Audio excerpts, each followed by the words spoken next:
In present chapter, already we have discussed about mirror equation and magnification. Refraction के अंदर Snell's law, उसी का case as a total internal reflection और उसका use specially optical fibre, यहां तक कर दिया हमने. Now one more interesting case for refraction, लेकिन अब करना है refraction due to one curved spherical surface. करना है हमें रिफ्रैक्शन ही, refraction due to one curved spherical surface. मतलब यहां से हमें जाना है टूवर्ड्स लेंस. अब लेंस में तो दो सरफेस होगी, लेकिन दोनों सरफेस में रिफ्रैक्शन जो होगा, अगर हम लेंस के लिए सोचे तो सपोज कोई भी हमारा ये कॉन्वेक्स लेंस, इसकी प्रिंसिपल एक्सिस, चलो यहां से कोई भी रे पहले अंदर जाएगी, तो from one medium to another medium first surface से रिफ्रैक्शन होगा. फिर ये जो रे आएगी अगेन डेंसर से वापस रेयर में आएगी, अगेन रिफ्रैक्शन दो बार होगा. उसको हमें वन बाय वन पढ़ना है. तो refraction due to one curved spherical surface, और उसका हमें एक रिलेशन डिराइव करना है, एक हमें इक्वेशन डिराइव करना है. Equation for one curved spherical surface. तो चलो ऐसा कोई सरफेस हम सोच लेते हैं कि ये एक हमारा सरफेस है और इसका refractive index eta 2 denser medium है, आउटसाइड रेरर है, इसको बोलेंगे eta 2 greater than eta 1. This is called its principal axis. चलो हम सोचते हैं कि यहां पर कहीं पर ऑब्जेक्ट है और ये इसका सेंट्रल पॉइंट बोल देते P. यहां पर P को अभी पोल नहीं बोलेंगे, it is the central point of curved surface. अब O में से बहुत सारी रेज निकलेगी, इमेज चाहिए तो मिनिमम 2 रेज आर रिक्वायर्ड.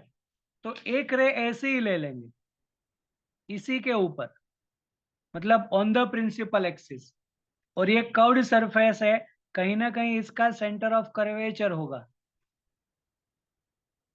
तो यही हो जाएगा इसका नॉर्मल. इसके लिए angle of incident 0, angle of refraction also 0. ये रे तो ऐसे ही जाएगी सीधी. सेकंड रे कंसीडर करते हैं पैरेक्सियल रेज. पैरेक्सियल मतलब close to the principal axis. चलो मैं ऐसा बोल देता हूं ओ एम, कि O M is the incident ray. अब उसी पॉइंट को अगर मैं सेंटर ऑफ कर्वेचर से कनेक्ट कर दूं, इट्स कॉल्ड नॉर्मल. तो यहां पर बनेगा इसका angle of incident I. Here ray enter from rarer to denser, bend towards the normal. मतलब ये जो रे है वो टूवर्ड्स द नॉर्मल में कुछ ऐसे जाएगी. This angle is called angle of refraction. और दोनों जो है वो यहाँ पे क्रॉस हो रही है. एक रे जो इसके ऊपर हमने ली है, एक जो है वो यहाँ पर ली है. Both the rays cross the point. चलो आई बोल देते हैं. I is the image of point like object O. अब यहां से इसका जो सेंटर पॉइंट हमने बोला, वहां से ओ का मतलब ऑब्जेक्ट का डिस्टेंस बोलेंगे हम u. सी से p का distance as a radius of curvature r, distance of i and p, it's called image distance v. तो ये u v r ईटा 1 ईटा 2 इन सभी का हमें कुछ रिलेशन लेना है, तभी जाके हमें वन कर्व्ड स्फेरिकल सरफेस का इक्वेशन मिलेगा. फिर बाकी के जो प्रिंसिपल एक्सिस के साथ एंगल बनते हैं उसको हम कुछ बोल देते हैं. ये अल्फा नॉर्मल जो बनाता है सपोज बीटा, और ये जो बना रहा है suppose gamma. Alpha beta gamma जो प्रिंसिपल एक्सिस के साथ एंगल है वो. हाँ, तो ये हमारा डायग्राम हुआ, diagram for one curved spherical surface. ये spherical surface, central point centre of curvature, तो ये radius of curvature, point like object O, तो वहां से उसका डिस्टेंस ऑब्जेक्ट डिस्टेंस, दो रे लेनी पड़ेगी ऑन द प्रिंसिपल एक्सिस, एक ले लेते हैं, दूसरी बाय मेकिंग एंगल अल्फा बोल देते हैं। तो ये angle of incident, rare to denser, bend towards the normal, ऐसे एंगल ऑफ रिफ्रैक्शन, और बाकी एंगल बीटा है गामा। अब यहां पर अगर हम देखें तो एक हमें ट्रायंगल मिलता है ओ सी एम, एक ट्रायंगल मिलेगा for triangle O C M. जो एंगल आई है इज द एक्सटीरियर, देखो बाहर, एक्सटीरियर मतलब बाहर का एंगल, ये जो ट्रायंगल है उसके ये दो इंटीरियर एंगल बोलेंगे अंदर के, तो आई इज एक्सटीरियर, तो for triangle O C M angle I is exterior.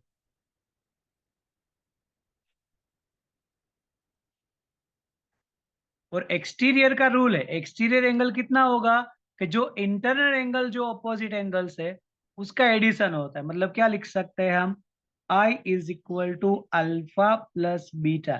ये देखो मैथमेटिकल इक्वेशन है, मैथमेटिकल प्रूफ होता है ये, कि एक्सटीरियर एंगल जो होगा वो उसके सामने वाले दो इंटीरियर का एडिशन ही होता है। I is equal to alpha plus beta.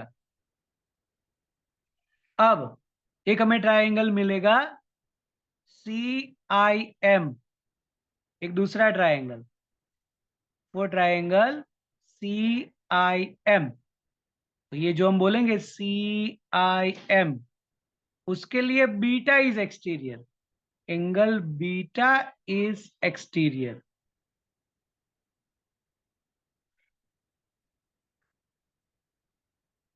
तो बीटा का इक्वेशन हमें मिलेगा, वो जो होगा वो सामने दो है उसके एडिशन, मतलब आर प्लस गामा। अब एंगल ऑफ रिफ्रैक्शन आर को सब्जेक्ट बना दो, that is beta minus gamma.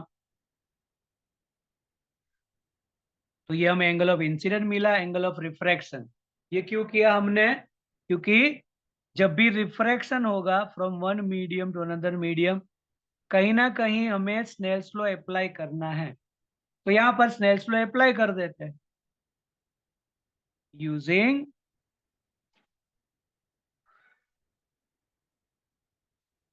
Snell's law. तो अगर हम स्नेल्स लॉ यूज करें तो हमें पता है जो मीडियम उसी का साइन एंगल, जो मीडियम उसी का साइन एंगल, मतलब क्या बोलेंगे, N one sine I is equal to N two sine are.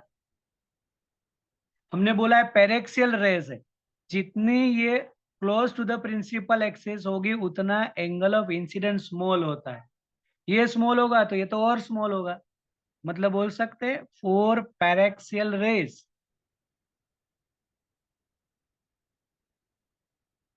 ये for paraxial rays, angle I and angle R very small. तो स्मॉल अगर हो तो क्या होता है, साइन थीटा अप्रोक्सीमेट थीटा, मतलब sine I approximate I and sine R approximate are.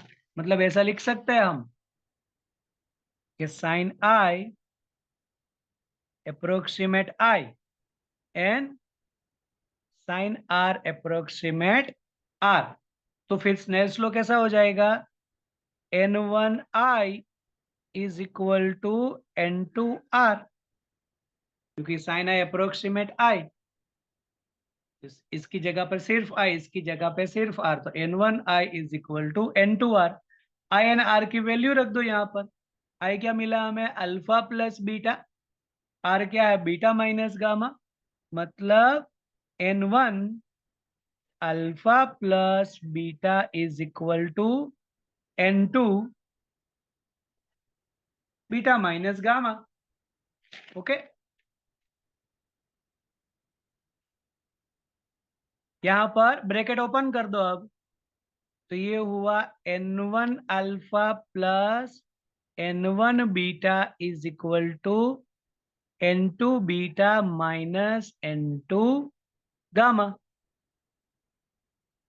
यहाँ पे बीटा 2 बार है, जैसा एक काम करते इसको इधर ले जाते तो माइनस होगा, ये वाले को इधर लाएंगे तो प्लस हो जाएगा। मतलब ऐसा लिख सकते हैं N1 alpha plus N2 gamma is equal to N2 beta minus N1 beta. तो यहाँ पर बीटा कॉमन भी निकल सकता है। तो again equation N1 alpha plus N2 gamma is equal to beta common N2 minus N1। अभी इसको इक्वेशन नंबर 1 बोलते हैं। ओके, फिर से ये जो हमारा डायग्राम है उसमें पहले एक्सटीरियर का फॉर्मूला लगा दो। Exterior is equal to opposite interior का एडिशन। ये बीटा तो आर प्लस गामा, मतलब R is equal to beta minus gamma. फिर स्नेल्स लॉ लगा दो पेरेक्सियल के लिए, sine theta approximate theta, I और आर की वैल्यू करके कोई एक इक्वेशन बना दो जो बीटा कॉमन निकल सके। अब सिर्फ अल्फा बीटा गामा की वैल्यू हमें डायग्राम से करना है। तो डायग्राम में हम एम से यहां पर एक परपेंडिकुलर लाइन ड्रॉ कर सकते हैं और बोलेंगे पी डैश। और हमने आगे भी बोला था अगर पेरेक्सियल रेस है तो पी एन पी डैश तो सिमिलर हो जाएगा। वो इसलिए कि अगर परपेंडिकुलर करेंगे तो हमें यहाँ पर एक राइट एंगल ट्राइंगल मिलेगा। सभी राइट एंगल ट्राइंगल ही मिलेंगे for alpha beta and gamma. तो बोल सकते हैं कि फ्रॉम फिगर टेन अल्फा, तो टेन अल्फा क्या होगा, ऑपोजिट अपॉन एडजेसेंट। ऑपोजिट क्या है, एम पी बोलेंगे क्योंकि पी और पी डैश तो सेम होगा, अपॉन ओपी। ओके, ऐसे ही टेन बीटा क्या होगा, तो टेन बीटा के लिए ये ट्राइंगल यूज करेंगे, तो बोलेंगे M P upon C P, opposite upon adjacent. Tan gamma करो तो ये ट्राइंगल यूज करो, उसमें भी M P upon I P.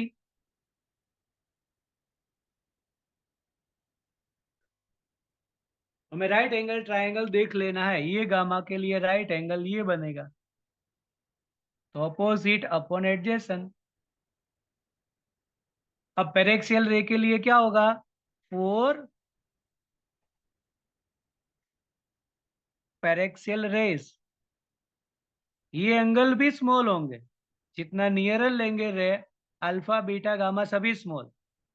तो क्या बोल सकते हैं, टेन अल्फा अप्रोक्सीमेट अल्फा होगा and that is M P upon OP.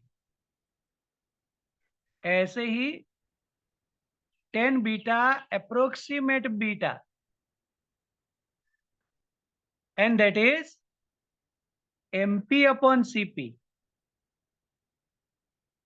and 10 gamma approximate gamma is equal to mp upon ip। तो अल्फा बीटा गामा की वैल्यू रख दो इक्वेशन नंबर 1 के अंदर। फ्रॉम इक्वेशन 1 क्या होगा, n1 alpha mp upon OP. Okay, तो यहां पर mp upon OP plus n2 gamma के लिए mp upon ip is equal to beta mp upon cp and n2 minus n1। अब देखो mp यहां से कॉमन निकालेंगे तो इस साइड से कैंसल। अब देखो कि ओपी आईपी एंड सीपी है क्या, तो यहां पर ही मैं लिख दूं वापस, तो M P O to P distance, O to P object distance U है, लेकिन according to sign convention it is minus U, left hand side है। यहां पर मैं बोल सकता हूं M P upon CP, CP मतलब रेडियस ऑफ कर्वेचर, इस साइड है इसीलिए positive, left hand side negative, right hand side positive. ऐसे ही आईपी इमेज डिस्टेंस है, पॉजिटिव है तो वी, तब ये एमपी में कैंसिल कर दूं, ओपी आएगा माइनस यू, इसको लिख सकता हूं minus N one upon U plus N two upon V is equal to N two minus N one upon R. देख लो ये equation, minus N one upon U plus N two upon V is equal to N two minus N one upon R. और ये हमारे लिए most important equation है for one curved spherical surface. इसके 50-50% chances है, नहीं करोगे ये प्रिपरेशन तो कोई लॉस नहीं होगा, ओके। लेकिन ये लर्न करनी है कि minus N one upon U plus N two by V is equal to N two minus N one upon R. अब यहां पर थोड़ा हमें माइंडसेट रखना है कि ऑब्जेक्ट डिस्टेंस, तो ऑब्जेक्ट डिस्टेंस जहां है उसके ऊपर उसी का रिफ्रैक्टिव इंडेक्स आएगा। देखो ऑब्जेक्ट यू, ऑब्जेक्ट डिस्टेंस कहां पर है, n1 में, तो वहां पर उसी का रिफ्रैक्टिव इंडेक्स है। फिर v इमेज डिस्टेंस किस में है, n2 में, तो उसी के ऊपर उसका रिफ्रैक्टिव इंडेक्स है। मतलब ऐसे हमें माइंडसेट करना है कि डिनोमिनेटर में ऑब्जेक्ट डिस्टेंस मतलब ऑब्जेक्ट जहां पे रखा है ऊपर उसी का रिफ्रैक्टिव इंडेक्स होगा, इमेज जहां पे मिल रही है उसके ऊपर उसी का रिफ्रैक्टिव इंडेक्स आएगा। और ये फिर ये माइनस ये N two minus N one upon R. बोलो क्लियर कि नहीं? अगर ये पूछे तो यहां से यहां तक लिखना पड़े 3 या 4 मार्क्स में, चांसेस बहुत कम है, इसीलिए डायरेक्ट ये इक्वेशन को लर्न कर दो। This equation is for one curved spherical surface, minus N one by U plus N two by V is equal to N two minus N one upon R. अब हमें lens बनाना है, lens मतलब अब दूसरी surface को हम ले लेंगे, क्योंकि लेंस होगा उसको दो सरफेस होती है, वन सरफेस का कर दिया ये। अगेन अब अगर हम सोचे तो ऑलवेज हम बोलेंगे हमारा थीन लेंस जो होता है वो कौन सा होता है, थीन लेंस ही कंसीडर करेंगे हम। मतलब दोनों जो सरफेस है वो नियरर है, ऐसा कोई लेंस, थीन लेंस। ये प्रिंसिपल एक्सिस, इसकी दो सरफेस बोल देंगे, एक ए सी बी और दूसरी ए डी बी। ये एक सरफेस और दूसरी सरफेस, दोनों सरफेस के लिए रेडियस ऑफ कर्वेचर हमें डिफरेंट लेना है। सेम ही होंगे ऐसा जरूरी नहीं है, सेम हो भी सकते हैं और डिफरेंट भी होंगे। तो इस साइड का रेडियस ऑफ कर्वेचर R1, इस साइड का रेडियस ऑफ कर्वेचर R2। अब होगा क्या प्रैक्टिकली, अगर यहाँ पर कोई ऑब्जेक्ट है, पहला रिफ्रैक्शन होगा rare to denser, again denser to rare, वापस रिफ्रैक्शन होगा और हमें ओ की इमेज आई पर मिलेगी फाइनल, ओ की फाइनल इमेज हमें आई पर मिलेगी ड्यू टू ट्वाइस रिफ्रैक्शन, एक सरफेस ACB से और दूसरी ADB से। तो वापस सोचते हैं कि फोर सरफेस ACB, ऐसे फोर सरफेस ACB जो आगे ड्रॉ किया है वही होगा, सेम टू सेम, कोई चेंजेस नहीं। नोटेशन में थोड़ा चेंज करेंगे कि चलो यहाँ कोई ऑब्जेक्ट है ओ, यहाँ से एक लाइन हमने खींच ली, यहाँ कहीं पर होता है उसका सेंटर ऑफ कर्वेचर, अब C1 बोल देंगे। यहाँ से होगा ये इसका नॉर्मल, यहाँ पर N1, यहाँ पर N2 which is greater than N1। तो रे जो है वो कुछ ऐसे रिफ्रैक्ट होगी, एक रे यहाँ पर और दूसरी ये, दोनों मिलेगी आई की जगह पर। अब बोलो आई डैश।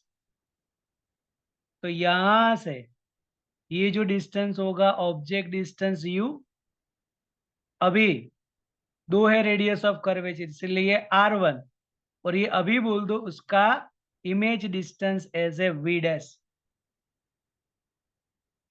तो अब इसके लिए हम फॉर्मूला क्या बोल सकते हैं, -N1 upon U plus N2 upon V की जगह पर V dash is equal to N2 minus N1 upon R1 बोल देंगे। V की जगह पे V डैश आएगा और R की जगह पे R1। अब यहां से थोड़ा हमें माइंड अलग से सेट करना है। अब दो सरफेस है तो होगा क्या कि image form by first surface, मतलब ये image form by first surface A C B, image formed by first surface acts like virtual object for second surface। अगर ये सेकंड सरफेस नहीं होती ना तो ये रे तो और आगे जाती, विदाउट रिफ्रैक्शन जैसे गई ये। तो image form by first surface acts like virtual object for second surface. तो सेकंड सरफेस कौन सी है, ए डी बी। तो एडीबी में कुछ ऐसा ड्रॉ करूं, that is A D B and principal axis ray जो है वो कुछ ऐसे आ रही है। अगर यहां पर मैं इस लेंस को बंद कर दूं, मतलब ऐसा कुछ ड्रॉ कर दूं, तो यहां से अगेन रिफ्रैक्शन होगा दूसरी बार। तो यहां तक तो रे सीधी है। अगर मैं ये स्ट्रेट लाइन में लूं तो ये जो रे है वो कुछ यहां पर इंटरसेक्ट होगी एट पॉइंट आई डैश, इसको आई डैश पॉइंट बोल देंगे। और ये N2 outside N1, N2 greater than N1। अब ये जो आई डैश है ना, that is in denser medium eta 2 में है, acts like virtual object for second surface. अब ये वर्चुअल ऑब्जेक्ट बनेगा, यहां कहीं पर उसका सेंटर ऑफ कर्वेचर होगा C2। यहां से जो हम लाइन ड्रॉ करेंगे दैट इज नॉर्मल। तो अब रे जो है वो bends away from the normal जाएगी, denser to rare bends away from the normal, मतलब रे जो है वो कुछ ऐसे आएगी एक्चुअली। और ये इमेज बनेगी आई पे। तो यहां से ये डिस्टेंस होगा R2, रेडियस ऑफ कर्वेचर, ये होगा इमेज डिस्टेंस V, और ये हम बोल देंगे ऑब्जेक्ट डिस्टेंस V डैश, जो ये है image form by first surface acts like virtual object for second one. थोड़ा माइंडसेट हमें अलग करना है। और I dash actually is in denser medium eta 2, क्योंकि ये लाइन हमने सीधी सोची है विदाउट डेविएशन। डेविएशन तो यहाँ पे हुआ from one medium to another medium, इसके लिए।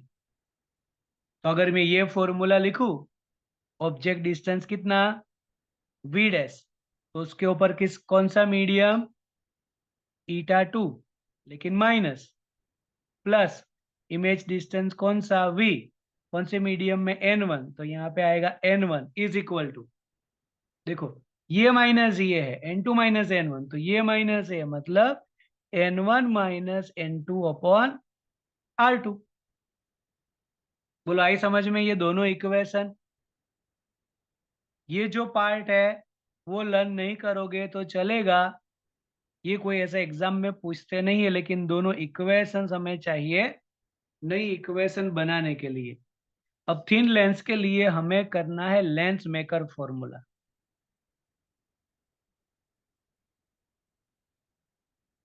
हमें करना है लेंस मेकर फॉर्मूला। तो image form by first surface, ये acts like virtual object for second one, तो ये ऑब्जेक्ट बनेगा, मतलब ये ऑब्जेक्ट डिस्टेंस, ये इमेज है तो इमेज डिस्टेंस, तो ये इक्वेशन बनेगी। अब एक्चुअली होगा क्या कि वी डैश हमें कभी भी मिलेगा ही नहीं, क्योंकि ऑलवेज दो सरफेस होती है, तो ये यू रहेगा और ये वी रहेगा, कभी भी वी डैश नहीं मिलेगा। तो इक्वेशन से भी हमें इसको कैंसिल करना पड़े। तो दोनों इक्वेशन को अगर हम ध्यान से देखें तो ये पॉजिटिव है पूरा और ये नेगेटिव है, दोनों को ऐड कर देंगे कैंसिल हो जाएगा। तो एडिंग इक्वेशंस, अगर ऐड करेंगे तो ये होगा -n1/u, इसको इसके साथ ऐड करेंगे तो कैंसल, डायरेक्ट आया n1/v is equal to n2 minus n1/r1 plus n1 minus n2/r2। इसमें से n1 कॉमन ले लो, ये माइनस और ये प्लस, तो ऐसा लिखेंगे 1/v minus 1/u is equal to, ये as it is, n2 minus n1/r1। n1 minus n2 को लिखना है n2 माइनस n1 के फॉर्म में, इसको इसके फॉर्म में लिखना है, तो नेगेटिव साइन कॉमन लेनी पड़े। अगर नेगेटिव साइन कॉमन ले लेंगे तो यहाँ पे आ जाएगा n2 minus n1/r2।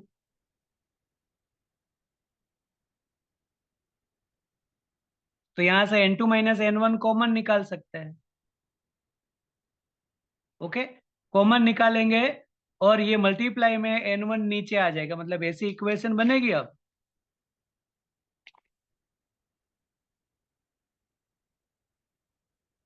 1/v minus 1/u is n2 minus n1/n1 1/r1 minus 1/r2। देख लो ये कॉमन निकाल दो तो बचेगा 1/r1 माइनस 1/r2 और ये इसके डिनोमिनेटर में आ जाएगा। तो 1/v minus 1/u is equal to n2 minus n1/n1 1/r1 minus 1/r2। अगर ये इक्वेशन 1 बोल रहे हैं हम, इसको 2 बोलेंगे, एडिंग 1 एंड 2, तो दिस इक्वेशन इज नंबर 3। अब यहां से अगर मैं बोल दूं कि इफ ऑब्जेक्ट एट इंफिनिटी, मतलब ऑब्जेक्ट डिस्टेंस इंफिनिटी है, अगर ऑब्जेक्ट इंफिनिटी पर है तो जो इमेज मिलेगी वो फोकस पे मिलेगी, मतलब डिस्टेंस कितना होगा, फोकल लेंथ जितना। If u is infinity, v at focal length, तो यहाँ पे रखो 1/f कर देंगे, 1/इंफिनिटी तो 0 होगा, इसका मतलब इक्वेशन हुई 1/f is n2 minus n1/n1 1/r1 minus 1/r2।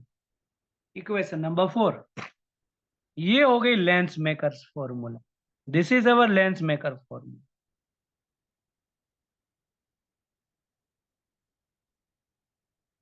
अलग अलग डिफरेंट डिफरेंट फोकल लेंथ वाले लेंस अगर हमें डेवलप करने हैं, बनाने हैं, मैन्युफैक्चर करने हैं, तो इस इक्वेशन से बनते हैं।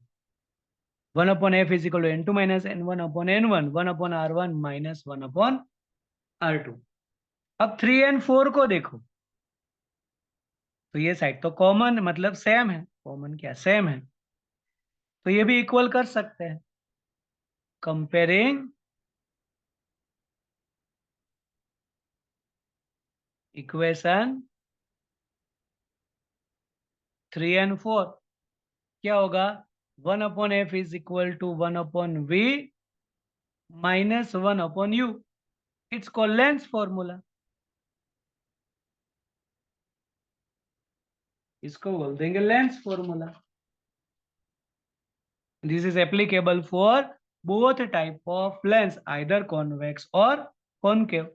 लेंस मेकर भी दोनों के लिए एप्लीकेबल होती है, आइदर कॉन्वेक्स और कॉनकेव. तो ये इक्वेशन डायरेक्ट लर्न करनी है, lens maker and lens equation. Mirror में यहाँ पे प्लस है 1/v प्लस 1/u, लेंस में माइनस है 1/v माइनस 1/u. इतना ध्यान रखो. अब इसी में मैग्निफिकेशन की फॉर्मूला डायरेक्ट हम लिख देंगे. डेरिवेशन हो सकता है, लेकिन direct magnification for Lenz, lens के लिए ही मैग्निफिकेशन फॉर लेंस, लेंस कोई भी आइदर कॉन्वेक्स और concave, it is v/u. Mirror में देखो माइनस v/u है, लेंस में प्लस v/u. तो मैग्निफिकेशन फॉर द लेंस याद करना है v/u. इसमें भी आगे की तरह जैसा ही, अगर हमें आंसर ऑफ मैग्निफिकेशन, देखो आंसर बोल रहा हूं, आंसर ऑफ मैग्निफिकेशन नेगेटिव मिले, then type of image real and inverted.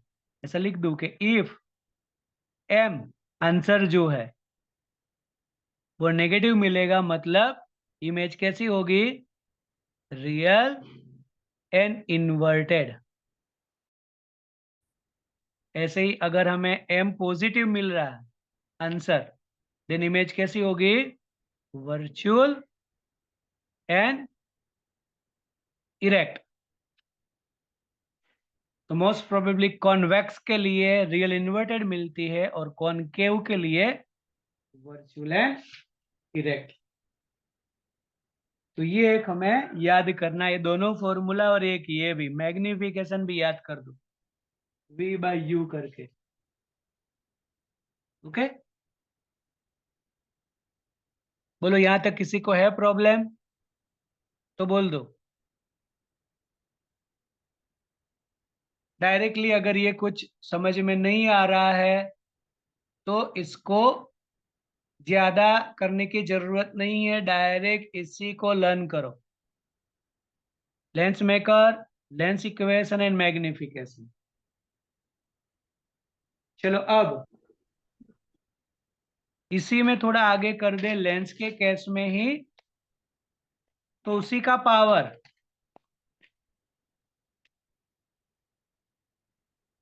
Power of lens,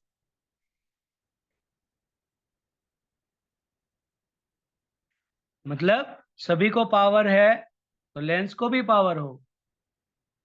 तो power of the lens is 1/f. Inverse of focal length is called power. अब focal length जैसे positive negative होगी तो power भी positive negative होगा. Convex के लिए positive तो उसका पावर भी पॉजिटिव, कॉनकेव लेंस के लिए नेगेटिव तो पावर भी नेगेटिव.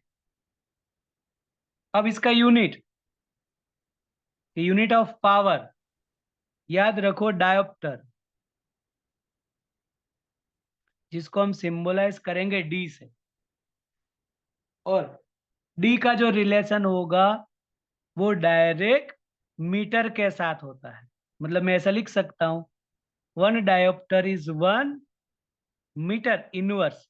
वैसे 1/मीटर लिखना पड़े, दैट्स वाई मीटर इनवर्स. तो अगर हमें फोकल लेंथ सेंटीमीटर में गिवन है तो उसको पहले मीटर में कन्वर्ट करो, फिर जाके डायोप्टर में आंसर मिलेगा. एज पर एग्जाम्पल, अगर मैं ऐसा बोल दूं कि किसी लेंस की फोकल लेंथ 25 सेंटीमीटर है तो उसका पावर क्या होगा. तो पहले तो फोकल लेंथ को सेंटीमीटर में नहीं, मीटर में कन्वर्ट करो, दैट इज 0.25 मीटर. तब जाके लिखेंगे 1/f 1/0.25 means 4 dioptre. Okay, centimetre का और डायोप्टर का कोई रिलेशन नहीं है. सेंटीमीटर गिवन है तो पहले मीटर में कन्वर्ट करो, फिर जाके आंसर मिले. जैसे 4 डायोप्टर, और अगर कॉन्वेक्स है तो पॉजिटिव करेंगे तो +4, और यहाँ पे कॉनकेव लिखा है तो नेगेटिव करके माइनस मिले।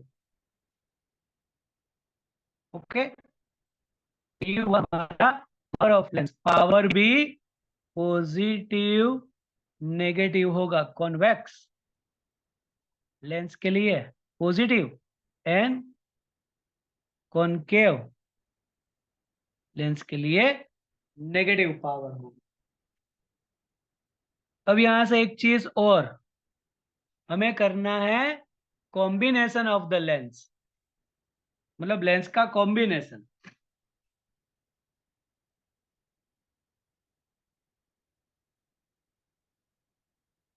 कॉम्बिनेशन ऑफ लेंस मतलब more than one lens kept in contact. अभी कॉम्बिनेशन में कैसा, ऐसा बोलेंगे, लेंस इन कॉन्टेक्ट, मतलब इसकी फोकल लेंथ f1, इसकी फोकल लेंथ f2 है। ओके, कहीं ना कहीं यहाँ पर ऑब्जेक्ट होगा, उसका दो बार ऐसे रिफ्रैक्शन दोनों लेंस से, और उसकी इमेज मिलेगी आई पे। तो ये ऑब्जेक्ट डिस्टेंस, ये इमेज डिस्टेंस। लेकिन यहाँ पर अब फॉर्मूला डिराइव करने नहीं जाएंगे, हम डायरेक्ट लिख देंगे कि इसका कॉम्बिनेशन क्या होगा, मतलब उसकी रिजल्टेंट फोकल लेंथ क्या होगी। तो रिजल्टेंट फोकल लेंथ के केस में हम बोल देंगे इसको 1/f is 1/f1 plus 1/f2। मतलब रिजल्टेंट फोकल लेंथ हमें इनवर्स से मिलेगी। अगर मोर देन वन लेंसेस है देन 1/f1 प्लस 1/f2, जितने भी लेंसेस है कर दो।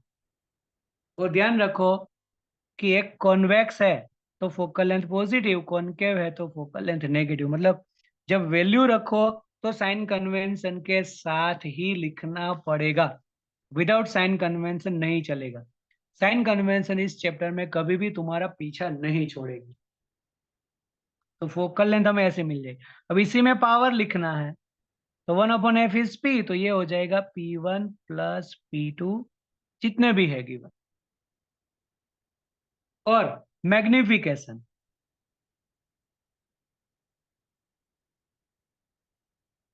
तो magnification m is equal to m1 into m2 multiply करो। मतलब याद रखो कि फोकल लेंथ हमें इनवर्स से मिलेगी, पावर डायरेक्ट एडिशन से मिलेगा, और मैग्निफिकेशन मल्टीप्लीकेशन से। जितने भी लेंसेस है जिसका भी मैग्निफिकेशन है m1 इंटू m3 करते जाओ मल्टीप्लाई, हमें उसका रिजल्टेंट मैग्निफिकेशन मिल जाएगी। अब इसी में एक केस आता है कि लेंसेस विथ सेपरेशन,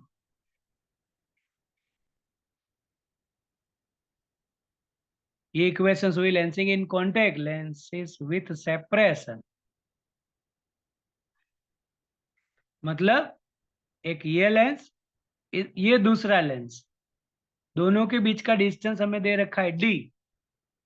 तो याद कर लो इसी के भी direct equation, resultant focal length is 1/f1 plus 1/f2 minus d/f1/f2। Direct learn कर दो, न्यूमेरिकल में या एमसीक्यू में आ सकता है। इसकी फोकल लेंथ f1 है, इसकी फोकल लेंथ सर f2 है। हाँ बोलो बेटा। सर अगर ये डेरिवेशन मतलब करने में मतलब जल्दी याद नहीं होती तो हम इसकी एक्सरसाइज पे जा सकते हैं कि एक्सरसाइज अच्छे से करें। समझ में नहीं आया, क्या बोल रहे हो, वापस बोलो तो। मतलब जो डेरिवेशन है ना सर, इसकी 4 4 मार्क वाली वो होती नहीं, मतलब जल्दी प्रिपेयर नहीं होती है। ना, ये तो करना ही नहीं है बेटा, इसका डेरिवेशन नहीं करना, इसी को डायरेक्ट रन कर लो, यही अप्लाई करना है हमें न्यूमेरिकल में। वो कैमसी उसके लिए भी अप्लाई करना चाहिए। हाँ, एमसीक्यू के लिए भी डायरेक्ट अप्लाई ही तो करना है। ओके। हम्म। अब इसी में अगर मैं पावर देखूं तो 1/f मीन्स p, तो p is equal to P1 plus P2 minus d P1 P2, क्योंकि 1/f इज p, तो 1/f1, 1/f2, p1 p2 आ जाएगा।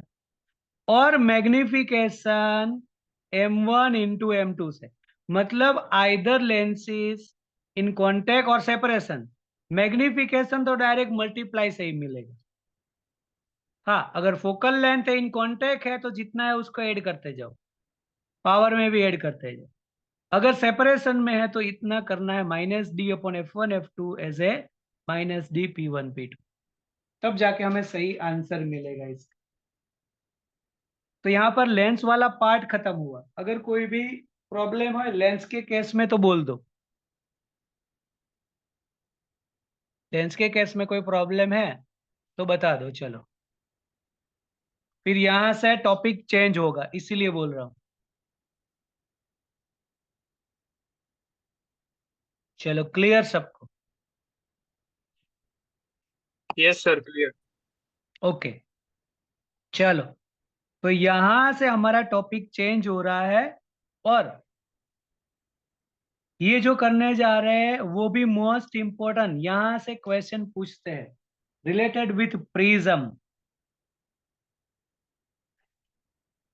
प्रिज्म में हमें फॉर्मूला डिराइव करनी है, I plus E is equal to A plus delta. क्या कौन सा है, क्या है वो बता रहा हूं, लेकिन प्रिज्म के केस में सबसे पहला क्वेश्चन होगा कि इसको डिराइव करो, मतलब डिराइव द रिलेशन। इसको बोलेंगे angle of incident, angle of emergent, prism angle and deviation angle. चलो, कैसे है? 3 डायमेंशन जो प्रिज्म होता है उसका हम डायग्राम 2 डायमेंशन में ड्रॉ कर रहे हैं।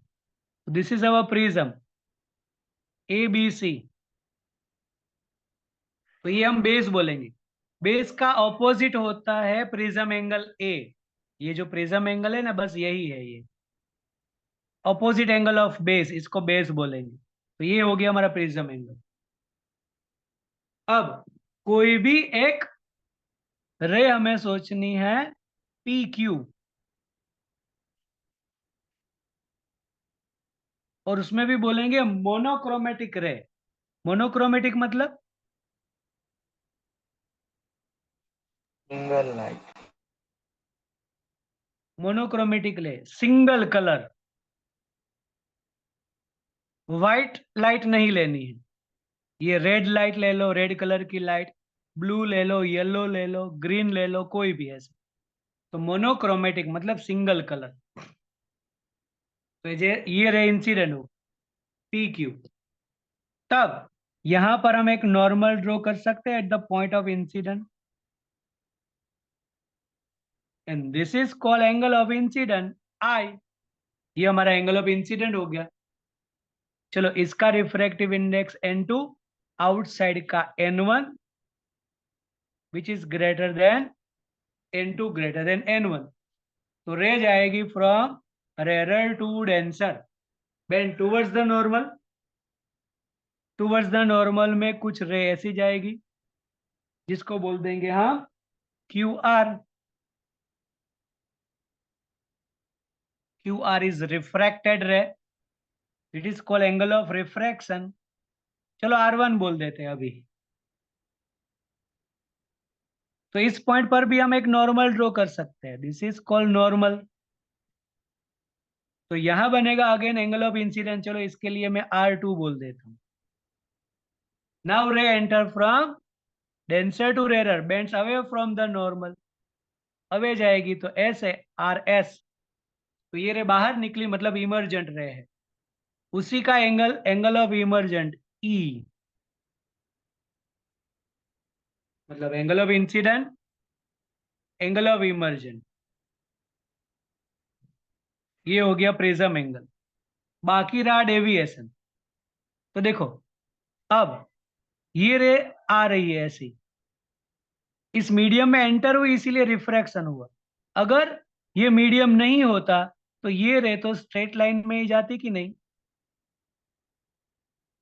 तो यहां पर इतना रे डेविएट हुई, suppose Δ1, incident ray is deviated by angle Δ1। पहले ऐसे जा रही थी, लेकिन चेंज द मीडियम से ऐसी चली गई। ओके, अब अगर ये मीडियम भी खत्म नहीं होता, मतलब ये पूरा मीडियम होता, तो ये रे भी आगे स्ट्रेट लाइन में जाती, लेकिन यहां से मीडियम खत्म हो गया, रे डेविएट हो गई डेल्टा 2 जितने एंगल। इसी को मैं पीछे एक्सटेंड करूं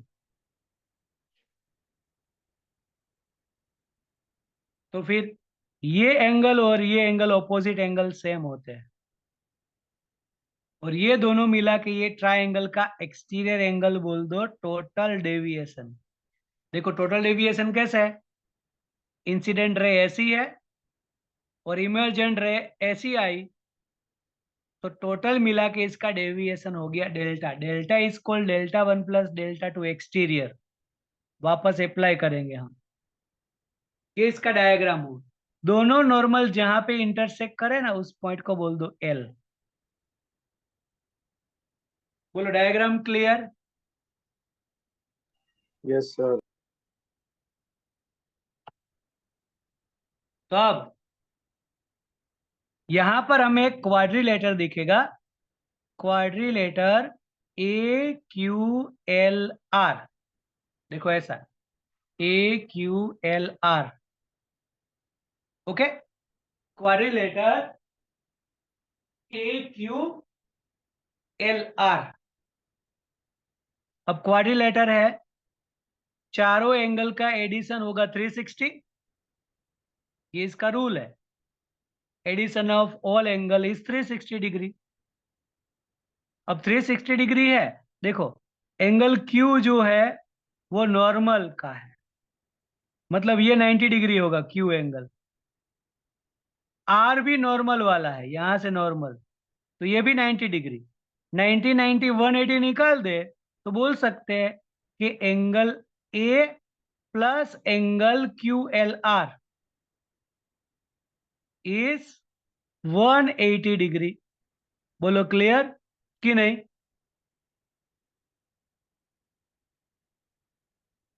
फिर से बता रहा हूं, जो क्वाड्रिलेटर है उसके चारों एंगल का एडिशन होता है 360, लेकिन एंगल Q और एंगल R को देखे तो दोनों 90 90 है, तो 180 360 में से निकाल दो तो बाकी बचेंगे ये दो एंगल, एक ये एंगल A और ये QLR, मतलब ये एंगल, उसका एडिशन 180 डिग्री। फिर एक ट्राइंगल दिखता है हमें QLR, ट्राइंगल ही QLR, तो sum of addition of triangle is also 180 degree, मतलब R1 plus R2 plus angle QLR is 180 degree. R1 plus R2 plus angle L मतलब QLR, तो 180 180 कंपेयर करो, कंपेयर करेंगे तो ये भी कैंसिल, क्या होगा, कंपेयरिंग इक्वेशन 1 एंड 2, क्या हो गया, A is equal to R1 plus R2। In between हमें एक इक्वेशन मिल गई कि प्रिज्म एंगल जो होगा ना वो इसके अंदर का रिफ्रैक्शन एंगल का एडिशन जितना होता है, R1 plus R2, for any type of prism. कोई भी टाइप का तुम्हें प्रिज्म दे, आगे जाकर तुम्हें कंफ्यूज करने के लिए इक्विलेटर प्रिज्म दे दे, आइसोसेलेस प्रिज्म दे दे, कोई भी टाइप का prism they, always a is R1 plus R2 ही होगा, क्योंकि हमने यहाँ पर स्पेसिफाई नहीं किया कि कौन सा प्रिज्म है, देन ऑल्सो डिराइव कर सकते। तो for any type of prism A is R1 plus R2। अब आगे हमने बोला था कि कभी भी रिफ्रैक्शन होगा from one medium to another medium, तो कहीं ना कहीं हमें स्नेल्स लॉ अप्लाई करना पड़ेगा, ओके। अभी स्नेल्स लॉ अप्लाई करें उससे पहले डायग्राम में देखो आई एंगल, तो आई कितना होगा, R1 प्लस डेल्टा 1 लिख सकते हैं, फिर ये डेल्टा 2 प्लस R2, ये हो जाएगा E जितना, तो मैं लिखूं फ्रॉम फिगर, ये diagram, I is equal to R1 plus delta 1 and E is equal to R2 plus delta 2। तो यहां से हम डेल्टा 1 को सब्जेक्ट बना देते हैं, यहां से डेल्टा 2 को सब्जेक्ट बना देते। What about delta 1? I minus R1। What about delta 2? E minus R2, है ना। और एक्सटीरियर के हिसाब से क्या होगा? Delta is delta 1 plus delta 2। ऐसा लिख सकता हूं मैं। But total deviation is delta 1 plus delta 2। Okay, total deviation exterior तो इंटीरियर का addition, total delta is delta 1 plus delta, दोनों की वैल्यू रख दो, डेल्टा 1 एंड डेल्टा 2। मतलब delta is I minus R1 plus E minus R2। तो ये हो जाएगा I प्लस E। इसमें से नेगेटिव साइन कॉमन निकाल दो, वो हो जाएगा R1 प्लस R2। तो I प्लस E ये हो जाता है A। तो I प्लस E is equal to A plus delta. That is the relation between angle of incident, angle of emergent, prism angle, deviation angle. इसको बोलेंगे इंसिडेंट एंगल, ये बोलेंगे इमर्जेंट, जो रे बाहर आ रही है वो।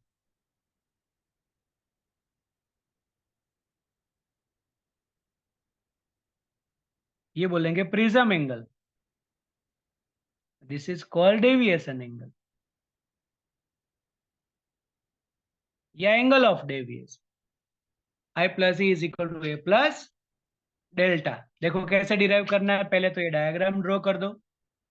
मोनोक्रोमेटिक रे पी क्यू, जहां पे इंसिडेंट हुई नॉर्मल कर दो, एंगल ऑफ इंसिडेंट, रे एक मीडियम से दूसरे मीडियम में rarer to denser bend towards the normal, ये R1।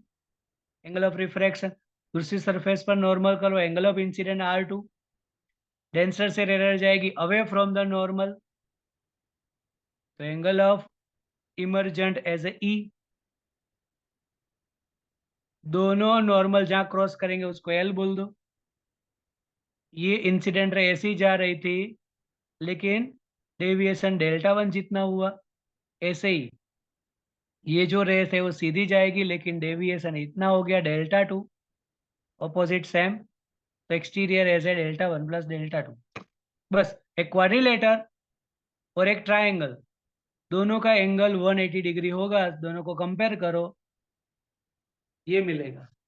और I और E डायग्राम में से delta 1 plus R1, delta 2 plus R2 से डेल्टा 1 डेल्टा 2 को सब्जेक्ट करो। ओके, और delta is delta 1 plus delta 2 में पुट अप कर दो, तो डायरेक्ट मिल जाएगा मैं I plus E is equal to A plus delta. देखो यहां तक 2 मार्क्स में पूछेंगे। अगर एक ही क्वेश्चन हुआ कि डिराइव दिस, तो यहां तक होगा I plus E is equal to A plus delta. अब यहां से आगे पूछ सकते हैं कि इस इक्वेशन का यूज करके हमें डिराइव करना है refractive index of the prism, eta 2 की इक्वेशन डिराइव करनी है यूजिंग दिस। तो यहां से आगे अब इसका यूज करेंगे, I plus E is equal to A plus delta का। तो अगर हम वापस लिखे कि I plus E is equal to A plus delta, हमारा जो डेविएशन एंगल है that depends totally on I। देखो ये डेविएशन एंगल किसके ऊपर डिपेंड करेगा? एंगल ऑफ इंसिडेंट के ऊपर। इसको हम चेंज करते जाएंगे, ये रे चेंज होगी, यहाँ पे चेंज आएगा तो डेविएशन में चेंज आएगा। तो deviation angle totally depends on angle of incident, मतलब ये जो है वो डायरेक्ट इसके ऊपर डिपेंडेंट है। और इसीलिए if we plot the graph of deviation angle versus angle of incident by changing the angle of incident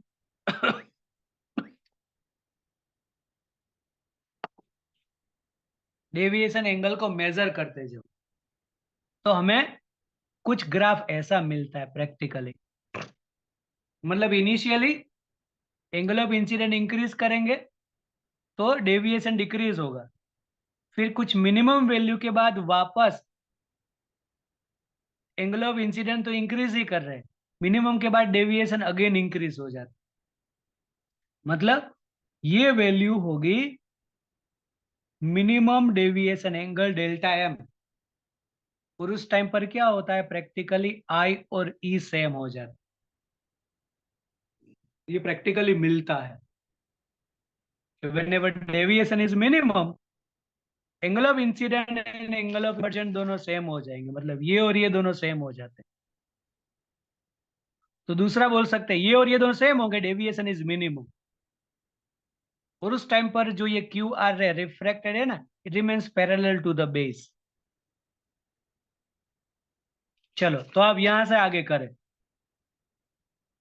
तो मिनिमम के लिए अगर मैं डेल्टा की जगह पर डेल्टा एम लिखूं, तो मुझे आई की जगह पर ई लिख देना पड़े, या ई की जगह पर आई लिख देना पड़े। इक्वेशन कौन सी हो जाएगी अब? 2i is equal to A plus delta M. मतलब एंगल ऑफ इंसिडेंट क्या होगा? A plus delta M by two, and that is angle of emergent also. E की जगह पर भी लिख सकते हैं A plus delta M by two. Okay, अब हमने बोला था कि कहीं पर भी रे रिफ्रैक्ट होगी तो कहीं ना कहीं हमें स्नेल्स लॉ अप्लाई करना है। तो दोनों सरफेस के लिए हम स्नेल्स लॉ अप्लाई करेंगे। देखो डायग्राम यही वापस ड्रॉ करना पड़ेगा तुम्हें इस क्वेश्चन में। दो डायग्राम बनेंगे, कि ये और ये वापस तुम्हें वहां पर यूज करना है, मतलब ड्रॉ भी करना है। तो ऐसा बोलेंगे कि for surface A B using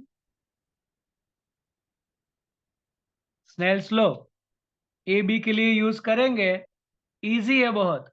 जो एंगल उसी का रिफ्रैक्टिव इंडेक्स मतलब n1 sine I is equal to जो एंगल उसी का एंगल ऑफ जो मीडियम उसी का रिफ्रैक्ट, तो n2 साइन r1 जो मीडियम उसी का एंगल, तो n1 sine I is equal to n2 sine r1।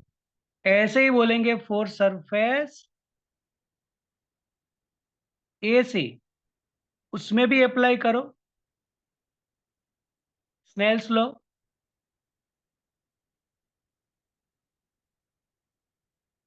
तो स्नेल्स लॉ अप्लाई इस सरफेस के लिए करेंगे, तो अगेन n1 तो बोलेंगे sine E is equal to n2 तो बोलेंगे साइन r2।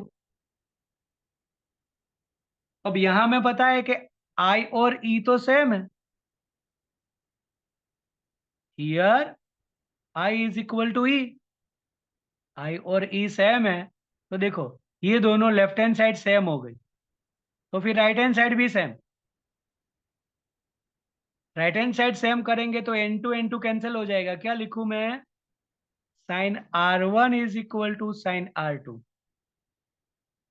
साइन की वैल्यू सेम मतलब एंगल सेम ही बोलेंगे ना, r1 r2। जब एंगल सेम होंगे तभी उसकी वैल्यू सेम होगी। r1 is equal to r2, उसको बोल दो ऐसे r। यहां पर एक वैल्यू यूज कर देंगे कि using a is equal to r1 plus r2। r1 r2 same है, क्या हो जाएगा? 2r, that is r is equal to a by 2, और यही वैल्यू होगी r1 की और यही वैल्यू होगी r2। अब इसमें से कोई भी इक्वेशन को यूज करो, मतलब पहली इक्वेशन में यूज करूं n1 sine i is equal to n2 sine r1। n1 what about i? तो i हमने डिराइव किया है a plus delta M by two, तो ये हुआ N1 sine A plus delta m/2 is equal to N2 sine R1 क्या है A/2। अब इसको थोड़ा अरेंजमेंट कर देते हैं, N1 इधर लाते हैं तो डिवाइड में ये इधर आएगा, तो इसके डिवाइड में मतलब क्या लिखूं मैं, N2 upon N1 is equal to sine A plus delta m/2 upon sine A/2। ये मिला हमें रिफ्रैक्टिव इंडेक्स ऑफ प्रिज्म की equation. N2 upon N1 is equal to sine A plus delta m/2 upon sine A/2। तो यहां तक पूछ सकते हैं। देखो दो क्वेश्चन बने, एक यहां से चालू करेंगे तो I plus E is equal to A plus delta. दूसरा क्वेश्चन यहां से चालू करेंगे कि ये गिवन है और ये डिराइव करो, तो डेविएशन एंगल का ये डायग्राम ड्रॉ करके स्ट्रेस लॉ अप्लाई करेंगे और वापस इक्वेशन में वैल्यू करेंगे तो मिल जाएगा। कई बार ऐसा पूछेंगे, पूरा क्वेश्चन पूछेंगे यहां से लेकर यहां तक डिराइव करना, तो 4 मार्क्स में आएगा दोनों कॉम्बिनेशन, ये भी डिराइव करो और ये भी डिराइव करो। तो आगे आगे आगे लिखते जाना और ये डिराइव कर देना।